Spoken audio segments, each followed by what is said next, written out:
Fin mars, aura lieu le 9e Forum mondial de l'eau, à Dakar, au Sénégal. Le Forum mondial de l'eau, c'est une très grande réunion avec des milliers de personnes qui viennent pour s'écouter, pour échanger des idées, pour proposer des solutions, pour bâtir des actions communes. Donc ce qui est important dans un forum, ce sont les échanges entre personnes. Ce n'est pas une structure, c'est vraiment un lieu de rencontre et un lieu de construction. Et souvent, il y a des gens qui marmonnent en disant « ouais, ça ne sert à rien, il n'en sort rien du tout ». Je peux vous dire, moi qui suis un vieux routier des forums mondiaux de l'eau, je les ai tous faits depuis 1997, et ce qui sort des forums, c'est l'évolution de la mentalité collective. C'est qu'il y a des sujets qui ne sont pas forcément imaginés à l'avance d'ailleurs, sur lesquels tout d'un coup au forum, tellement de gens en parlent, ou en parlent de façon tellement, je dirais, consistante, que finalement, le sujet existe ou le sujet a progressé. Je vais prendre un exemple. Aujourd'hui, ça me paraît banal, ça a été dit ce matin. L'accès à l'eau potable est un droit de l'homme. Bon, ça n'a pas toujours été comme ça a été reconnu en 2010. Mais ça n'aurait jamais été reconnu sans les discussions sur le droit à l'eau au Forum de Mexico en 2006, au Forum d'Istanbul en 2009. Ces deux forums ont été essentiels pour que le droit à l'eau, au niveau mondial, devienne un sujet compris, délimité, défini, et finalement aboutisse à une résolution politique. Bon. Donc les forums mondiaux, ce sont vraiment des endroits où on peut construire quelque chose, à condition d'être nombreux. Alors les Français ont eu une assez bonne expérience en 2006 à Mexico, donc c'était déjà assez longtemps, où ils s'étaient assez bien organisés, coordonnés, avec une délégation française qui était formée de gens qui avaient travaillé à l'avance pour coordonner leur façon de voir les choses, les messages, ce qu'ils allaient dire. Ça a bien marché. Et au retour de Mexico, ils se sont dit, on a changé. On a changé, on est devenu plus efficace qu'avant, alors il faut continuer. Et c'est pour ça qu'on a créé le partenariat français pour l'eau que je viens représenter. J'en suis vice-président, mais c'est à ce titre que je viens vous parler des forums mondiaux de l'eau. C'est le Forum mondial de Mexico qui a créé le partenariat français pour l'eau. Parce que l'idée, c'était de recommencer à faire en sorte que les Français s'organisent entre eux et soient donc plus efficaces en étant mieux entendus dans les éditions successives du forum. Alors, un forum, ce sont des milliers de personnes, comme je vous l'ai dit, de tous les pays, qui viennent parler d'eau. Mais ils viennent parler d'eau douce, essentiellement, mais de tous les aspects, mais vraiment de tous les aspects. On parle de tous les sujets que vous pouvez imaginer sur l'eau. Alors évidemment, il y en a tellement qu'il faut s'organiser un peu.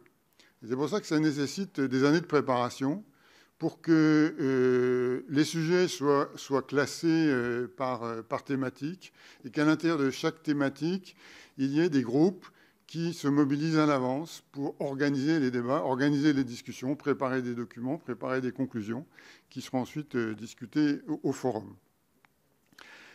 Pourquoi y a-t-il des forums mondiaux ? C'est parce qu'aux Nations Unies, il y a quelque chose qui n'existe pas. Il n'y a pas d'agence onusienne qui s'occupe de tous les problèmes de l'eau. Il y en a 30. Il n'y a pas de traité international sur la gestion de l'eau douce, comme par exemple le traité international sur la biodiversité ou sur les problèmes climatiques. Et donc, il n'y a pas aux Nations Unies d'endroit où les pays se rencontrent régulièrement pour parler de tous les enjeux de l'eau douce. Ça n'existe pas. Et dans ce vide, je dirais, la communauté mondiale, ce qui ne veut absolument rien dire, s'est dit un jour, il faut qu'on se réunisse. Et donc depuis 1997, tous les 3 ans, les gens qui sont intéressés par la question d'eau de tous les pays se rencontrent pour en parler. Avec comme conséquence qu'ensemble, ils font du chemin, mais que ce chemin n'a pas de valeur juridique. Les conclusions d'un forum, elles sont dans la tête des gens. Les conclusions juridiques peuvent être éventuellement transcrites en décision par les Nations Unies dans des instances des Nations Unies ultérieurement. comme par exemple la reconnaissance du droit à l'eau à l'Assemblée générale des Nations unies. Mais ce n'est pas quelque chose qu'on peut faire dans un forum. Dans un forum, on parle, on s'écoute, on construit. Alors, je dis qu'il fallait structurer les débats quand même. On ne peut pas parler de tout et n'importe quoi au même moment. Donc en pratique, les sujets de l'eau ont été structurés tous les enjeux de l'eau ont été structurés en 23 sujets pour le Forum de Dakar, qui vont donner lieu à 90 sessions thématiques, un peu comme aujourd'hui, des sessions. On discute, il y a des gens qui parlent, et puis il y a des questions, des réponses, etc. On discute. Et ces 23 sujets, pour des questions de gouvernance ou d'organisation, sont structurés en 4 priorités. Alors ces priorités, officiellement, je vous les donne, mais c'est plus pour l'organisation qu'autre chose. Il y a une priorité qui s'appelle la sécurité de l'eau et de l'assainissement. Une deuxième qui s'appelle le développement rural. La troisième, c'est la coopération. Ça veut dire essentiellement la coopération internationale, mais pas que. Et la quatrième, ce sont les outils et les moyens, c'est-à-dire les financements, la gouvernance, les problèmes de sciences et technologies, les questions juridiques, les questions de transparence. Bon. Voilà, donc 4 grandes priorités. Mais ces priorités, elles sont là surtout pour dire qu'il y a un comité qui est en charge de chaque priorité, qui lui-même doit structurer et animer le travail de 6 ou 7 comités, un par sujet, qui préparent les sessions. Donc c'est plutôt de l'organisation. Ayant dit ça, c'est vrai que le Forum de Dakar veut mettre l'accent sur 2 grands sujets, qui sont la sécurité de l'eau et le développement rural. Ça, ce sont les discussions par sujet. Dans un forum, il y a aussi des discussions entre personnes qui ont les mêmes responsabilités, mais dans des pays différents. Alors, ces processus, à Dakar, j'en ai identifié 5. Il va y avoir des réunions de ministres, donc des tables rondes ministérielles. Il va y avoir des tables rondes de parlementaires. Donc, les parlementaires ont une responsabilité sur l'eau. Elle est de même nature, quels que soient les pays. Mais par contre, là, les pratiques, les expériences ne sont pas les mêmes. Et ils ont intérêt, c'est utile pour eux d'échanger, de savoir ce qui se passe ailleurs. Il y aura un processus avec des tables rondes pour les collectivités locales. Il y aura un processus pour les gestionnaires d'organisation de bassins. Éric Tardieu est un des acteurs de, je ne sais pas s'il est toujours là, non, il n'est plus là, de cette organisation. Et puis, cinquième je dirais, dimension, sur laquelle donc, des gens qui font la même chose vont se rencontrer. Il y aura un processus de juges, de personnes du monde de la justice. Processus qui existe déjà depuis 3 forums, depuis le forum de Brasilia il y a 7 ans. Alors, voilà, donc tout ça, c'est des structurations de discussion qui vont aboutir, dans certains cas, sur des documents qui feront l'objet de consensus local. C'est possible. Les juges peuvent se mettre d'accord sur un document, par exemple. Ou alors ceux qui s'occupent du processus des organisations de bassins peuvent se mettre d'accord sur un document qui soit porté par une grande partie des participants. C'est tout à fait possible. Auquel cas, cela influence la suite des négociations internationales à l'ONU. Alors la France, cette année, va y aller en force.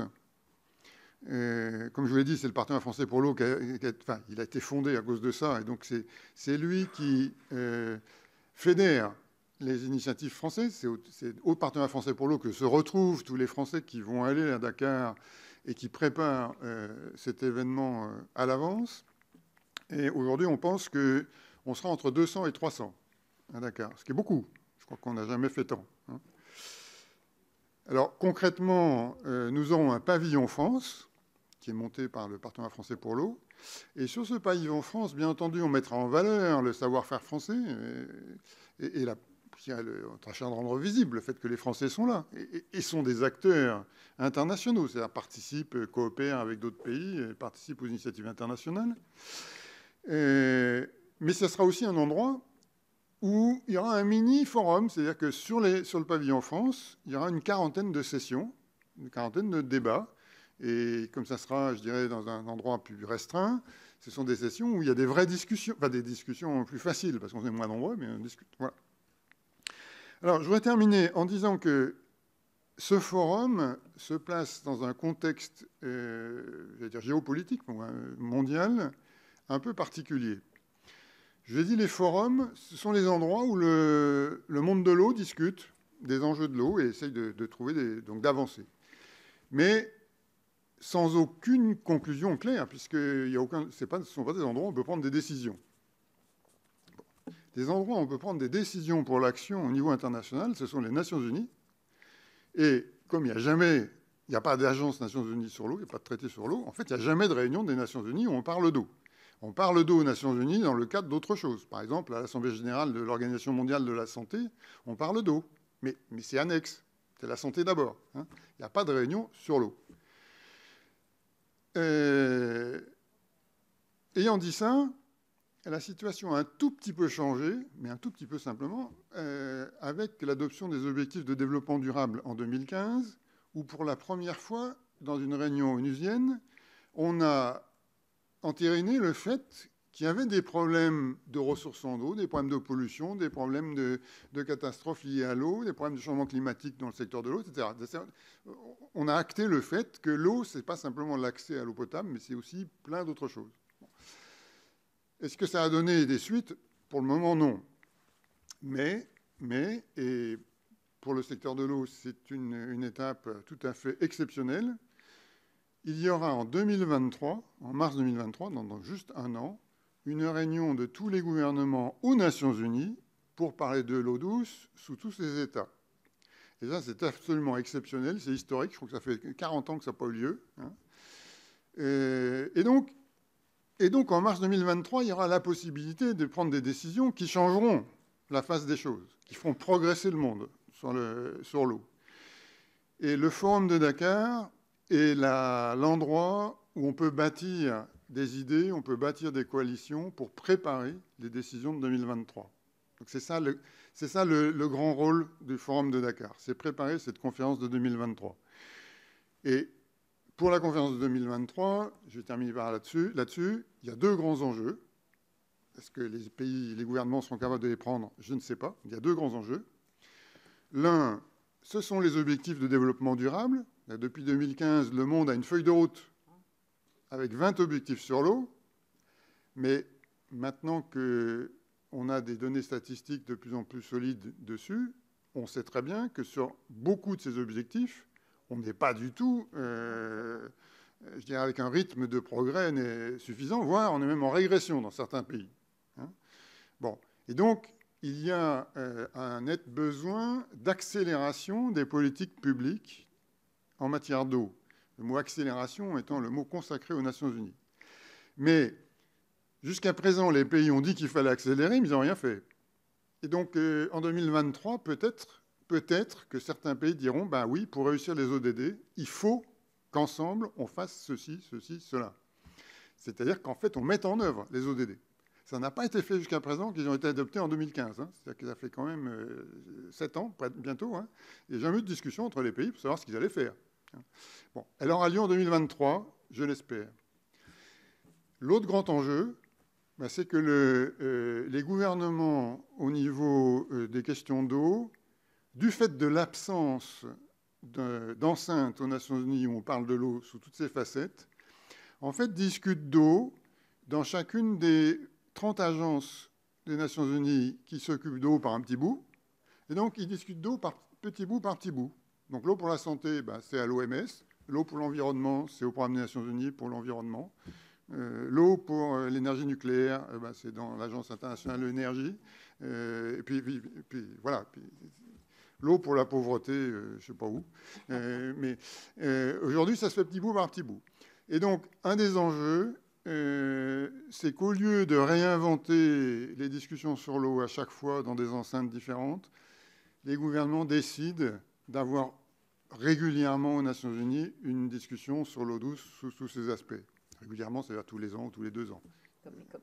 Voilà, ben, comme une COP, si vous voulez. Voilà. Mais la différence entre une COP et le Forum mondial de l'eau, c'est que dans une COP, ce sont les gouvernements qui sont responsables du résultat. Le Forum mondial de l'eau, il y a pas. Ben, chacun, les juges dans leur coin, les gouvernements dans leur coin, les ministres peuvent très bien. Il y a eu dans le passé des résolutions intergouvernementales dans les forums mondiaux qui ont été très utiles. Et je vais peut-être terminer là-dessus. Il y a eu un forum mondial en France en 2012, à Marseille, on a beaucoup travaillé, quand je dis on, c'est la communauté de l'eau, hein, à préparer la décision politique interministérielle, intergouvernementale de Marseille. Et cette résolution a été essentielle pour obtenir l'ODD 6 et les 20 cibles mondiales sur l'eau. En particulier, c'est à Marseille qu'on a fait apparaître le problème de la pollution de l'eau, qui, au niveau des Nations Unies, n'existait pas jusque-là. Ça n'existait pas. Il n'y a pas une personne qui savait ce que c'était que des eaux usées aux Nations Unies jusque-là. Eh bien, en 2015, depuis 2015, il y a un objectif 6.3 qui demande de réduire la pollution des eaux usées, qui demande de réutiliser les eaux usées, comme ça a été dit il y a très peu de temps, etc., qui demande de faire attention à la qualité des ressources en eau dans le milieu naturel. Ça n'existait pas au niveau mondial. Maintenant, c'est un objectif mondial. Et bien ça, c'est grâce au Forum de Marseille.